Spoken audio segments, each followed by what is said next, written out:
मार्गे च सुरेन्द्रे च कौशिके पाद संस्पृशि निर्विशेष मनस्काय श्री वीरस्वामिने नमः। आरहत वाङ्मय में कहा गया है, ना पुट्ठो वागरे किंचि पुट्ठो वा नालियम भए को हम असत्यम कुब्बिज्जा दारिज्जा पियमप्पिय। हमारे पास भाषा की लब्धि है और भाषा हमारे व्यवहार में बहुत काम आती है। अपने विचार को दूसरे तक पहुंचाना है, हम बोलकर या लिखकर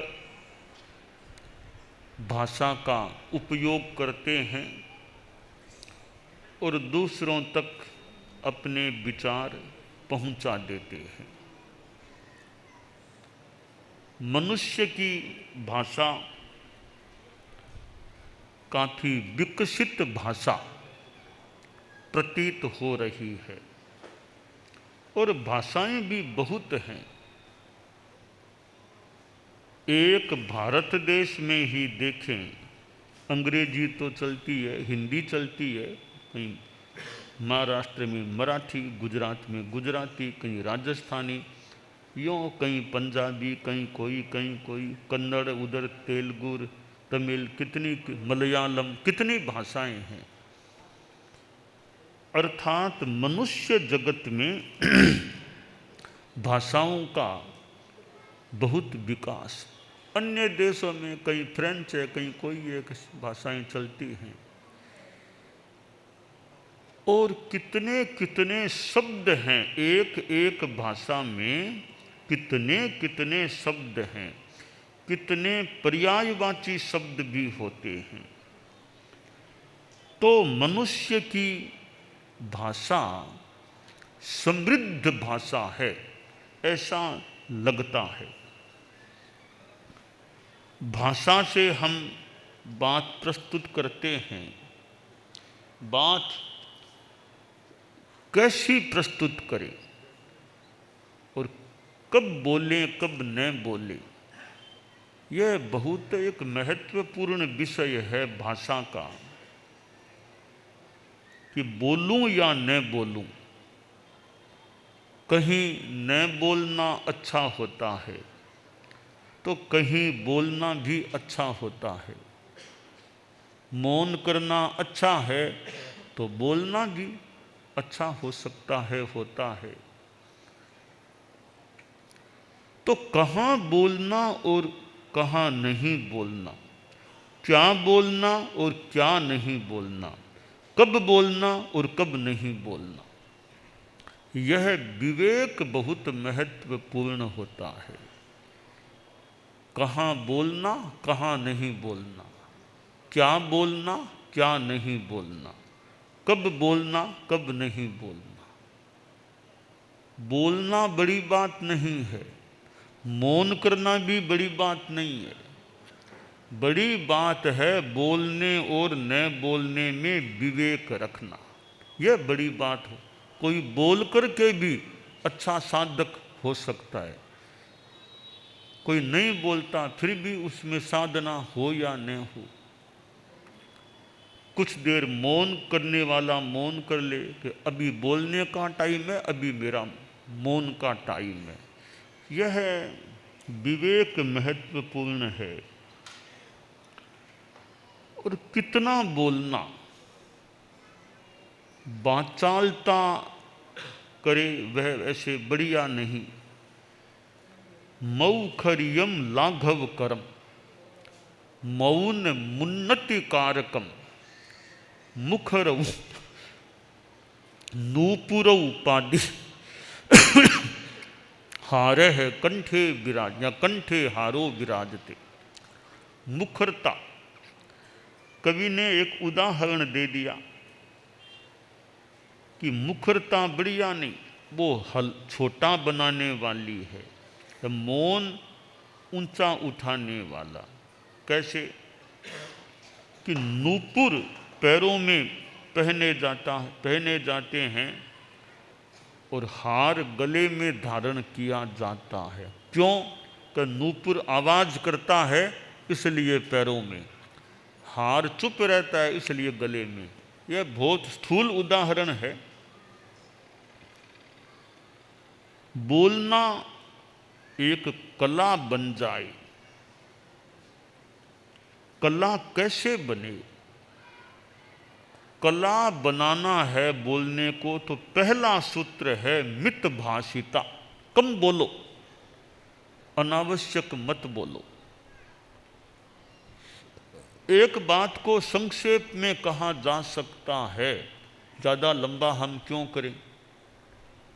बातचीत में सामने वाले के और भी तो काम होंगे।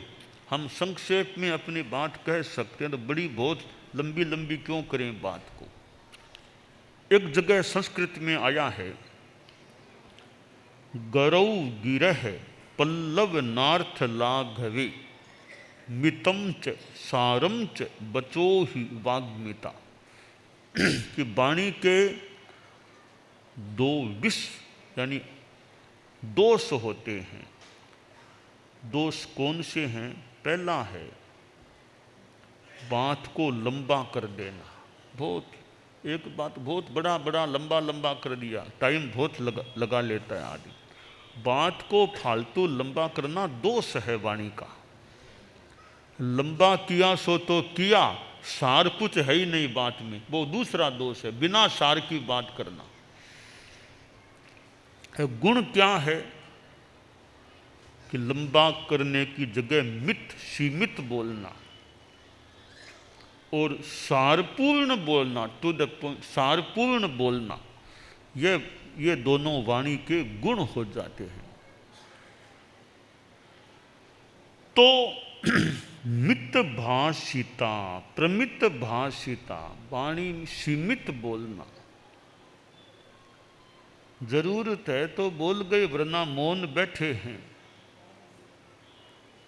तो मित भाषिता बोलने की कला का एक महत्वपूर्ण सूत्र है। दूसरा सूत्र है यथार्थ भाषिता। बोलें वो फिर सच बोलें। किसी के बारे में झूठी बातें हम क्यों करें? झूठा आरोप किसी पर क्यों लगाएं? बिना पूरे पता कि उसने वैसा किया वैसा। तुम्हें पता है क्या? पता सुना था, किसी ने कहा, थोड़ी जांच करके बोलो। ऐसे क्यों किसी के बारे में? मान लो गलती की भी है तो जान ली, तुम्हारे मन में पड़ी है। 5 आदमी के सामने फालतू किसी के बारे में क्यों? हाँ करो तो बढ़िया बात भी, अमुक बहुत बढ़िया आदमी, बड़ाई तो भले कर दो, करो तो किसी की निंदा आरोप ये क्यों हम अपनी वाणी से? कहीं अपेक्षा हो तो बता दें बात। बाकी दुर्भावना से किसी को बदनाम करने के लिए हमें बातें नहीं करनी चाहिए। झूठा आरोप तो लगाना बहुत गलत खराब बात हो जाती है। तो यथार्थ भाषिता। तीसरा है सूत्र अकटु भाषिता। अकटु भाषिता, कटु नहीं बोलना। जहां तक हो सके कटु भाषा नहीं बोलनी चाहिए। अच्छे शब्दों का उपयोग करें। प्रिय वाक्य प्रदानेन सर्वे तुष्यन्ति मानवः तस्मात् तदेव वक्तव्यम वचने का दरिद्रता। प्रिय वाक्य बोलने से लोग संतुष्ट होते हैं, तो प्रिय अकटु बोले। बोलने में हम क्यों ऐसा वैसा शब्द बोले? तो हमें अकटु भाषिता को रखना, कटु नहीं बोलना चाहिए। प्रमित भाषिता या मित भाषिता, यथार्थ भाषिता और एकटु भाषिता, ये तीन चीजें आ जाएं, इनसे जुड़ा हुआ तत्व है विचारित भाषिता, परीक्ष भाषिता। आगम में कहा गया परीक्ष भाषी, परीक्षा करके बोलो। पुब्बिम बुद्धि ये पाशिता पच्छा बक्क मुदा हरे, पहले बुद्धि से सोचो फिर बोलो, पहले तोलो फिर बोलो। थिंक बिफोर यू स्पीक, परीक्ष भाषी प्राक चिंत्यम ततो वाच्यम। तो ये वाणी के एक सूत्र हैं जो वाणी को कलात्मक अच्छी बनाने वाले हैं और पाप कर्मों से भी बचाव हो सकता है, हो जाता है। गुस्से में बोलना सामान्यतया बढ़िया नहीं, शांति से बोलो तो शांति रखो। हमें कमजोरी है, कभी आवेश आ जाता है, फिर आवेश में हम बोल देते हैं। कोई कोई तो हाथ में चीज़ उठा के फेंकता है, ये हमारी कमजोरी होती है, मानना चाहिए। इतना गुस्सा आ जाता है, वरना आदमी शांति में रहे, सहजता में रहे, दूसरा कुछ भी बोल दे, हम इधर वाले गुस्सा न करें। गुस्सा करना एक प्रकार की हार है, क्षमा उपहार है। गुस्सा करना हार है, गुस्सा आ गया हार हो गई हमारी। शांति में है, हाँ, सोच के अपनी बात रखो, बात रखने में दिक्कत नहीं है, पर गुस्से में हम न बोले, बोलना है शांति रखें। बस यह गुस्सा जो कमजोरी है वो हमारे में हावी प्रभावी न हो, प्रसन्न रहें और हम क्षमा रखेंगे, प्रसन्नता रखेंगे तो सामने वाला भी झुक सकेगा। तो खुद अहंकार में रहेंगे, दूसरे को झुकाने का प्रयास करेंगे, यह तो थोड़ा मुश्किल काम हो सकता है। कि मैं तो हाथ नहीं जोड़ता, वो मुझे हाथ जोड़े। हम नमस्ते बोलेंगे, वो भी नमस्ते हाथ जोड़ सकते। हम शुरुआत करेंगे ना कि नमस्ते सा, तो वो भी हाँ हाथ जोड़ सकते हैं। कि हम ऐसे रहेंगे तो वो क्यों हमें हाथ जोड़ेंगे फिर। तुम आओ डग एक तो, तुम आओ डग एक तो, हम आए डग अठ, तुम हमसे करड़े रहो, हम हैं करड़े लठ। तो भाई हमें झुकना होगा, हम झुकेंगे। खुद झुको, झुकाओ औरों को, यह सरल मनोविज्ञान। दूसरों को झुकाने से पहले खुद झुको। तो हमारे संत मिले मुथेण बंदा में, तो वे भी थोड़ी बदसलता से हाथ ही नहीं जोड़ते, ऐसे निकलते हो। तो संत, बड़े संत मिले तो हाथ जोड़ो, मुथेण बंदा में बोल दो, भले नाम ले लो उनका, तो ये अच्छी बात है। कि हाथ नहीं ऐसे निकलते हैं पास में से, ये शिष्टाचार के कुछ विपरीत बात हो सकती है। तो हम नमस्ते कहेंगे तो दूसरे फिर हमें नमस्ते कह सकेंगे।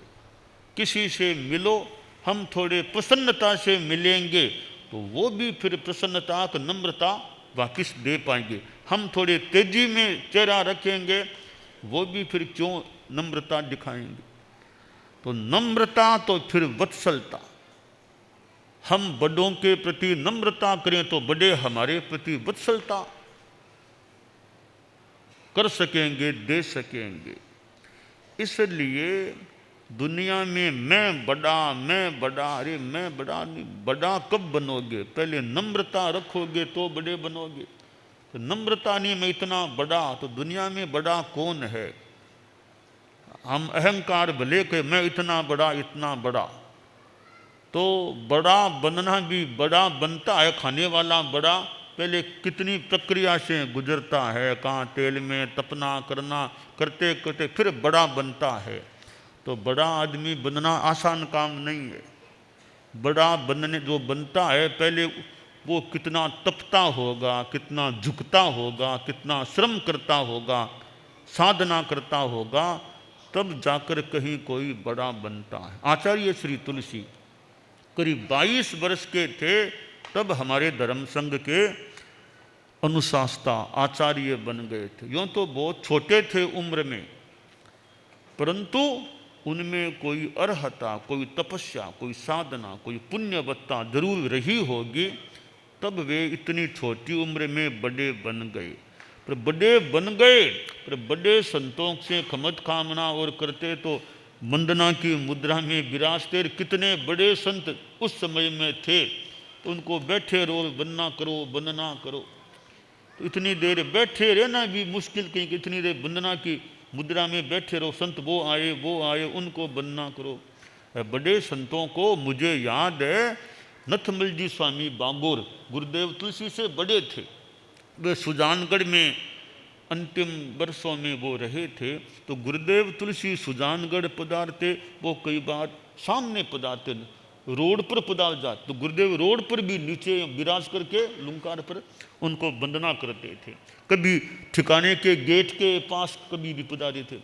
एक बार पधारे का नथमल स्वामी फरमाए, बोला, उन्होंने बोला, परोपकाराय सताम, गुरुदेव तुलसी के लिए ये बोला, परोपकाराय सताम विभूतयः, वो संस्कृत के वेत्ता थे। तो गुरुदेव तुलसी तो नीचे पट्ट से नीचे पक्षी और होती, तो पट्ट से नीचे उतरकर बड़े संतों को वंदना करते, खास पक्षी को तो। और भी वो मुझे याद है, प्रतिक्रमण के समय नाम लेकर यूँ संत बड़े वंदना कर लेते। बड़े संत भी अपने ध्यान से भी, अब कई बार महोत्सव के दिनों में और में बाद में तो गुरुदेव से बड़े कोई रहे नहीं थे, विशेष कोई शायद, गुरुदेव खुद ही बड़े हो गए होंगे।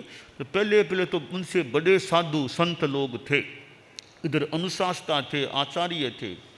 तो बड़े संतों को नमन वंदन वो करते थे। तो बड़ा बनना अहंकार से बड़ा नहीं बनता आदमी, वो बड़ा बनना तो अप्रशस्त बड़ा बनना है। नम्रता और अन्य गुणों से आदमी बड़ा बन सकता है। नमन खमन अरु दीनता, सबका आदर भाव, कहे कबीरा वही बड़ा, जाका बड़ा स्वभाव। कि बड़ा कौन है? कि नम्रता, क्षमाशीलता, भक्ति, सबका आदर रखो। तो कबीर जी कहते हैं वो बड़ा है जिसका स्वभाव बड़ा है, प्रकृति बड़ी अच्छी, वो आदमी बड़ा होता है। तो यह बोलने के बारे में जो बात है भाई, कि आदमी मितभाषी हो, आदमी यथार्थ भाषी हो, आदमी अकटु भाषी हो, तो उसका बोलना है। प्रिय भाषी भी मान ले, मधुर भाषी हो। तुलसी मीठे वचन से सुख उपजत चिहु और, वशीकरण यह मंत्र है तजदे वचन कठोर। तो यह वशीकरण का मंत्र है कि मीठा बोलो तो लोग आकृष्ट, मीठा के साथ यथार्थ होना चाहिए। कोरा मीठा मीठा बोले और यथार्थ है नहीं, तो वो तो डफोल शंख वाली बात हो जाती है कि बोलता तो है इतना लो। दो प्रकार के शंख हैं, एक शंख है कि जितना बोला उतना दे दिया, जितना बोला। एक शंख है डफोल शंख, बोलता बहुत देता कुछ नहीं है। उस शंख से कहो कि 100 रुपये दो, लो 200, 200 लो 400, बोल देगा कुछ नहीं है। डफोल शंख है वह, बोलता है देता कुछ नहीं है। एक शंख है वो जो मांगोगे वो दे देगा। तो आदमी डफोल शंख नहीं बने, आध्यात्मिक रूप में बने, तो दक्षिण या अच्छा वो शंख बने तो वास्तव में दे सके। तो कोरा मीठा बोल के राजी कर दे या काम करे ही नहीं, ऐसा मीठा बोलने में क्या लाभ है? वही आश्वासन दो जो आप कर सको। जो काम नहीं कर सकते, मैं जानता हूं वो नहीं कर सकता, उसका आश्वासन मैं क्यों दूं? तो आश्वासन उतना ही देना चाहिए जितना हम कर सकने की संभावना मानते हैं। संभावना नहीं लगती, वो आश्वासन देने में फिर एक बार राजी भले हम करने की चेष्टा कर लें, उसका इतना महत्व नहीं। तो हमारे बोलने में मित भाषिता, यथार्थ भाषिता, अकटु भाषिता, विचारित भाषिता, ये चीज़ें होती है तो हमारा बोलना कलापूर्ण हो सकता है।